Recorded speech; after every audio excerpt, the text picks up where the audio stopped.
नमस्कार दोस्तों, स्वागत है आपका हमारे चैनल पर। आज हम चर्चा करेंगे गुरु या जुपिटर ग्रह के बारे में।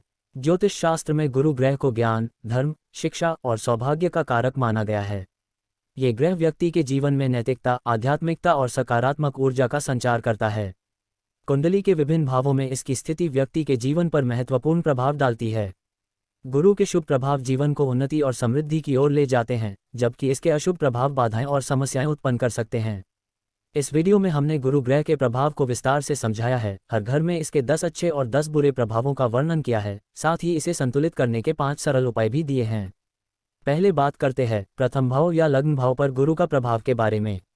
अच्छे प्रभाव। 1. व्यक्तित्व में आकर्षण होती है, हर व्यक्ति उसकी ओर आकर्षित होती है। 2. अच्छे स्वास्थ्य की प्राप्ति होती है। 3. आत्मविश्वास में वृद्धि होती है। 4. उच्च शिक्षा में सफलता आते हैं। 5. नैतिक और धार्मिक प्रवृत्ति होती है। 6. समाज में मान सम्मान मिलते हैं। 7. सकारात्मक दृष्टिकोण बढ़ती है। 8. नेतृत्व क्षमता का विकास होती है। 9. लंबी आयु मिलते हैं। 10. समस्याओं को सुलझाने की क्षमता अधिक होती है। बुरे प्रभाव। 1. आलस्य और प्रमाद की स्थिति बनते हैं। 2. अहंकार की वृद्धि होती है।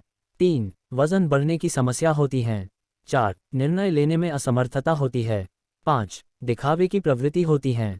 6. अनुशासनहीनता बनी रहती है। 7. स्वास्थ्य संबंधी परेशानियां होती है। 8. आर्थिक अस्थिरता बनी रहती है। 9. आत्म मूल्यांकन में भ्रम होती है। 10. दूसरों की सलाह को न मानना इसकी आदत बन सकती है। अब बात करते हैं द्वितीय भाव या धन, वाणी एंड परिवार भाव पर गुरु का प्रभाव के बारे में। अच्छे प्रभाव। 1. परिवार में सुख शांति बनी रहती है। 2. धन का संचय होते हैं। 3. वाणी में मिठास आते हैं। 4. अच्छे आहार की प्राप्ति होती है। 5. धार्मिक क्रियाकलापों में रुचि होती है। 6. पारिवारिक सहयोग मिलते हैं। 7. आर्थिक सुरक्षा मिलते हैं। 8. बुद्धिमानी से निवेश करते हैं। 9. सांस्कृतिक मूल्यों का आदर करते हैं। 10. आर्थिक मामलों में सफलता मिलते हैं। बुरे प्रभाव। 1. आर्थिक हानि मिलते हैं। 2. परिवार में कलह होती है। 3. वाणी में कटुता लाते हैं। 4. गलत निवेश से नुकसान होती हैं। 5. आलस्य बनी रहती है। 6. धन खर्च करने में असंतुलन करते हैं। 7. ज्यादा दिखावा करते हैं। 8. पारिवारिक विवाद बनी रहती है। 9. स्वास्थ्य समस्याएं जैसे गले या मुंह से जुड़ी बीमार होती है। 10. निर्णय लेने में असमंजस होते हैं। अब बात करते हैं तृतीय भाव या पराक्रम भाव पर गुरु का प्रभाव के बारे में। अच्छे प्रभाव। 1. साहस और पराक्रम में वृद्धि होती है। 2. छोटे भाई बहनों से सहयोग मिलते हैं। 3. लेखन, कला और संगीत में सफलता मिलते हैं। 4. संचार कौशल का विकास होती हैं। 5. नई योजनाओं में सफलता होती हैं। 6. छोटे यात्राओं से लाभ मिलते हैं। 7. प्रतिस्पर्धा में विजय होती है। 8. मानसिक शक्ति बहुत अच्छा होती है। 9. नेतृत्व क्षमता बढ़ती है। 10. समाज में प्रतिष्ठा मिलते हैं। बुरे प्रभाव। 1. साहस की कमी होती है। 2. भाइयों से विवाद बनी रहती है। 3. मेहनत का उचित फल न मिलना आम बात है। 4. गलत निर्णय लेते हैं। 5. संवाद में बाधा आती है। 6. आत्मसंदेह बनी रहती है। 7. रिश्तों में कटुता लाते हैं। 8. मानसिक तनाव रहते हैं। 9. जोखिम भरे कार्यों में रुचि होती है। 10. अनावश्यक यात्राएं होती है। अब बात करते हैं चतुर्थ भाव या माता अनसुख भाव पर गुरु का प्रभाव के बारे में। चतुर्थ भाव पर गुरु अच्छा होते हैं। अच्छे प्रभाव। 1. माता से प्रेम और सहयोग मिलते हैं। 2. पारिवारिक सुख और संपत्ति मिलते हैं। 3. घर में शांति और समृद्धि होती हैं। 4. शिक्षा में सफलता मिलते हैं। 5. वाहन सुख मिलते हैं। 6. भावनात्मक स्थिरता मिलते हैं। 7. मानसिक शांति बनी रहती है। 8. कृषि और जमीन से लाभ मिलते हैं। 9. सांस्कृतिक गतिविधियों में रुचि होती है। 10. घर का वातावरण सुखद रहते हैं। बुरे प्रभाव। 1. माता से विवाद रहते हैं। 2. संपत्ति विवाद होती है। 3. मानसिक तनाव रहते हैं। 4. घरेलू समस्याएं बनी रहती है। 5. शिक्षा में रुकावट आते हैं। 6. भावनात्मक अस्थिरता रहते हैं। 7. वाहन से जुड़े नुकसान होती है। 8. घर में कलह रहते हैं। 9. आलस्य से भरे होती है। 10. पारिवारिक जिम्मेदारियों से दुख मिलते हैं। अब बात करते हैं पंचम भाव या संतान, शिक्षा, प्रेम भाव पर गुरु का प्रभाव के बारे में। अच्छे प्रभाव। 1. संतान से सुख प्राप्त होती है। 2. शिक्षा में उन्नति होती है। 3. प्रेम संबंधों में सफलता मिलते हैं। 4. रचनात्मकता का विकास होती है। 5. धार्मिक और आध्यात्मिक रुचि बनी रहती है। 6. अच्छे निवेश से लाभ मिलते हैं। 7. सामाजिक प्रतिष्ठा मिलते हैं। 8. कलात्मक अभिव्यक्ति होती है। 9 मानसिक संतोष मिलते हैं। 10 ज्ञान में वृद्धि होती है। बुरे प्रभाव 1 संतान से दूरी होती है। 2 शिक्षा में बाधा आती है। 3 गलत निवेश से लॉस होते हैं। 4 प्रेम संबंधों में असफलता होती है। 5 आलस्य के कारण असफलता का सामना करना पड़ता है। 6 दिखावे की प्रवृत्ति रहते हैं। 7 संतान के स्वास्थ्य की समस्या होती है। 8 मानसिक तनाव रहते हैं। 9 अनैतिक प्रवृत्ति रहते हैं। 10 आर्थिक नुकसान होते हैं। अब बात करते हैं षष्ठ भाव या रोग, ऋण और शत्रु भाव पर गुरु का प्रभाव के बारे में। अच्छे प्रभाव 1 शत्रुओं पर विजय प्राप्त करते हैं। 2 रोगों से छुटकारा मिलते हैं। 3 कानूनी मामलों में सफलता मिलते हैं। 4 कर्ज से मुक्ति मिलते हैं। 5 मजबूत स्वास्थ्य रहते हैं। 6 सेवा भाव और परोपकार की भावना रहते हैं। 7 कठिन परिस्थितियों को संभालने की क्षमता रहते हैं। 8 विवादों का शांतिपूर्ण समाधान होते हैं। 9 रोजमर्रा के कार्यों में कुशलता मिलते हैं। 10 नौकरी में स्थिरता और उन्नति होते हैं। बुरे प्रभाव 1 स्वास्थ्य समस्याएं अधिक होती है। 2 शत्रुओं से परेशानी मिलते हैं। 3 कर्ज का बढ़ना आम बात है। 4 कानूनी विवादों में उलझाव की स्थिति बनते हैं। 5 मानसिक तनाव बने रहते हैं। 6 काम का अधिक दबाव बनते हैं। 7 रोजगार में अस्थिरता लाते हैं। 8 सहयोगियों से विवाद रहते हैं। 9 सेवा भाव में हानि होते हैं। 10 छोटी छोटी बातों पर झगड़े होते हैं। अब बात करते हैं सप्तम भाव या जीवनसाथी का भाव पर गुरु का प्रभाव के बारे में।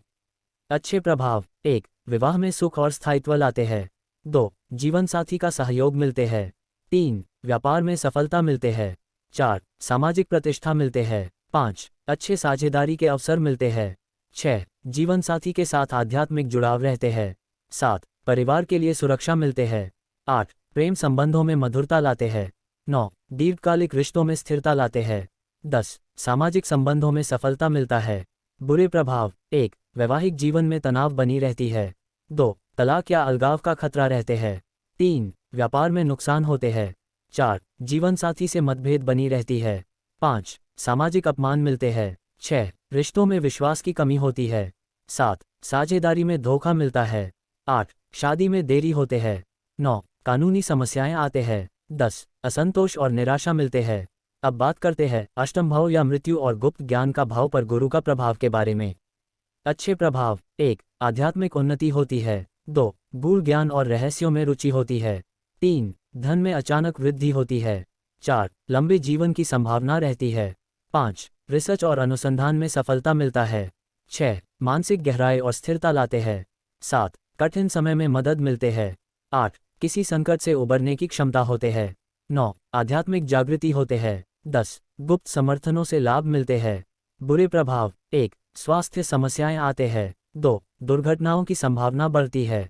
3 गुप्त शत्रु बहुत होते हैं। 4 मानसिक तनाव मिलते हैं। 5 जीवन में अनिश्चितता बनी रहती है। 6 अचानक धन हानि होती है। 7 परिवार में कलह होती है। 8 अवैध या अनैतिक गतिविधियों में रुचि होती है। 9 गुप्त संबंधों से हानि होते हैं। 10 जीवन में संघर्ष बनी रहती है। अब बात करते हैं नवम भाव या धर्म भाग्य भाव पर गुरु का प्रभाव के बारे में। अच्छे प्रभाव 1 धर्म और आध्यात्मिकता में रुचि रखते हैं। 2 शिक्षा और उच्च ज्ञान की प्राप्ति होते हैं। 3 भाग्य का साथ मिलते हैं।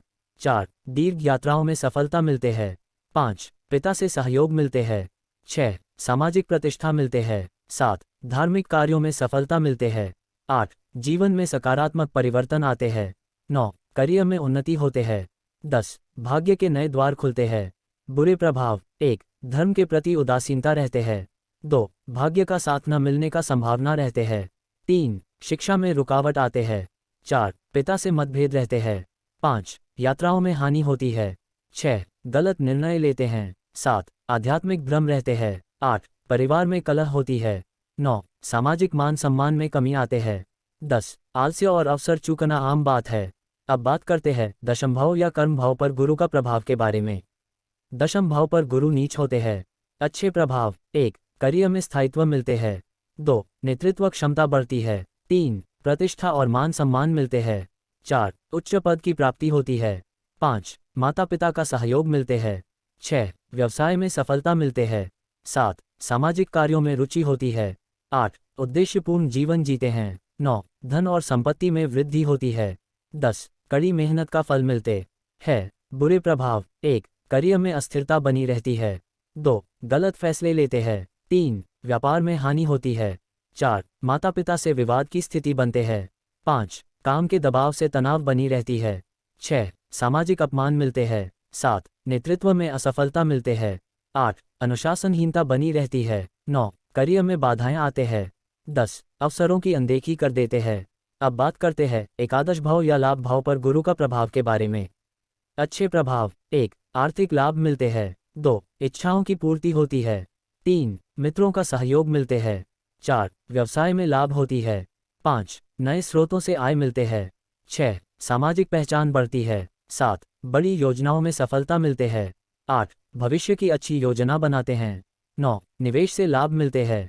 10. सपनों को साकार करने की शक्ति रहते हैं।